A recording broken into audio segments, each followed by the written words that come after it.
Good evening from Sydney. Why I eat kimchi with every meal? The science explained simply. Compiled by Dr. Siva Navaratnam and ChatGPT, my educational partner. People often ask me a very simple question. Why do you eat kimchi with almost every meal? My original reason was to reduce chronic low-grade inflammation, which we now know is a major driver of insulin resistance, heart disease, fatty liver, dementia, and many age-related conditions. But as I started reading more of the science, I realized fermented foods like kimchi do much more than just reduce inflammation.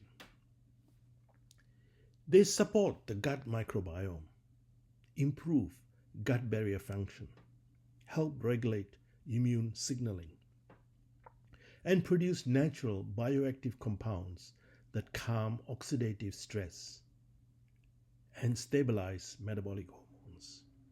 So today, I don't see kimchi as just a side dish.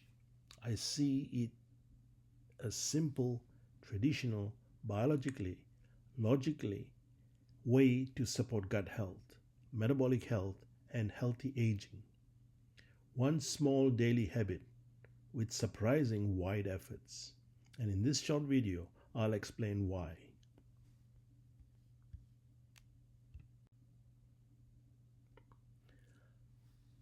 Why I started kimchi and yogurt. I started including fermented foods like kimchi and yogurt for one main reason: to reduce chronic low-grade inflammation. We now understand that this type of silent inflammation is a major driver of insulin resistance, type 2 diabetes, heart disease, fatty liver, cognitive decline, and many conditions associated with aging. But inflammation does not exist in isolation. It is closely linked to gut health, immune regulation, and hormone signaling.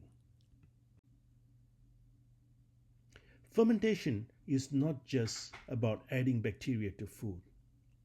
It is a biological transformation. During fermentation, beneficial microbes break down food components and produce organic acids and bioactive compounds. These include short-chain fatty acids and peptides that help strengthen the gut lining, reduce oxidative stress, and calm inflammatory pathways. These compounds also activate the body's own antioxidant systems and help regulate immune and metabolic signaling. In simple terms, they help the gut communicate properly with the immune system, the liver, and the hormones that control blood sugar and energy balance. So fermented foods are not just probiotics.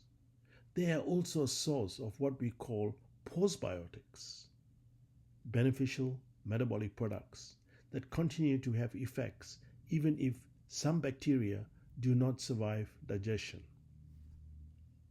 This is why their benefits extend beyond digestion to inflammation control, insulin sensitivity, and whole body metabolic health. This approach is aligned with the principles of the US Dietary Guidelines 2025 to 2030, which emphasize whole foods, fermented dairy, fiber-rich plants, and gut health, even though they do not specifically name traditional foods like kimchi.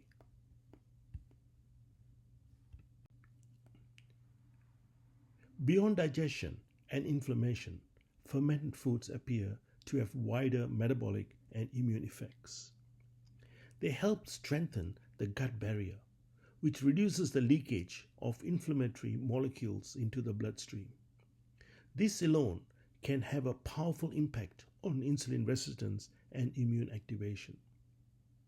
They are also associated with better blood sugar regulation and healthier lipid metabolism, including triglycerides and HDL cholesterol function. By reducing chronic low-grade inflammation, what we now call inflammatory aging, fermented foods may help slow some of the biological process associated with aging. It is important to be scientifically honest.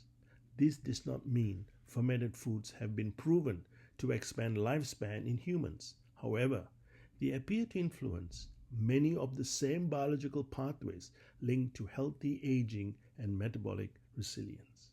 So again, not magic, not a cure, but a simple dietary habit that supports multiple systems at the same time.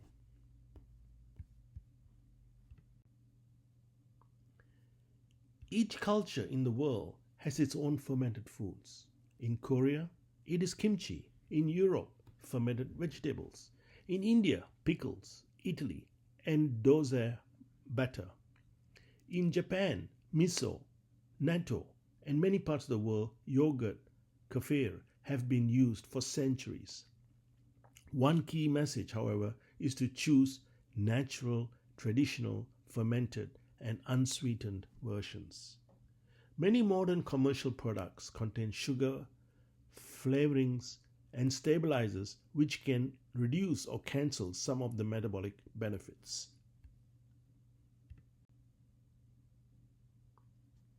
Important warnings. Not all fermented foods are created equal. Many commercial products, especially yogurts, kefirs, kombucha, and even some kimchi, contain added sugar to improve taste and shelf life. Just because the label says probiotic does not mean it is metabolically healthy. You can easily end up feeding harmful microbes and raising insulin instead of supporting gut health. Always read the ingredients list carefully. If you're unsure, you can even take a photo and ask ChatGPT to help interpret it. As a simple rule, choose unsweetened, traditionally fermented foods and avoid flavored or sweetened versions. People often ask, what happens if I eat yogurt, kimchi, or other fermented foods? And what if I blend them? Heat will kill most of the live probiotic bacteria. So if you cook fermented foods, you lose the living organisms. However, many beneficial compounds they produce, such as organic acids, peptides, vitamins, and anti-inflammatory molecules, can still remain and provide health benefits. Blending is different. Mechanical blending does not destroy probiotics. The bacteria may be shaken or broken from food fibers, but they are not killed by the blades. So, the practical message is simple. It's fine to cook fermented foods sometimes, but for maximum probiotic benefit, try to include at least one serving of fermented food each day in an unheated raw form. Limitations. Fermented foods are helpful, but they're not perfect and not for everyone. Some fermented foods, like kimchi, pickles, can be high in salt. This is usually fine in small amounts, but people with hypertension or salt sensitivity should be mindful of portions.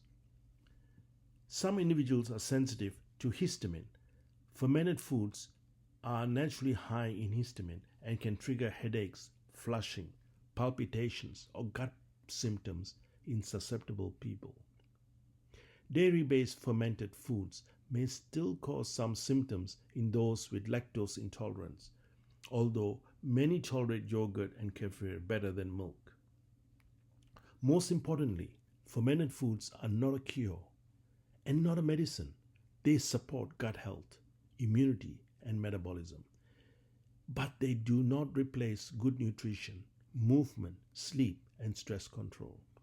Think of them as a supportive daily habit, not a magic solution.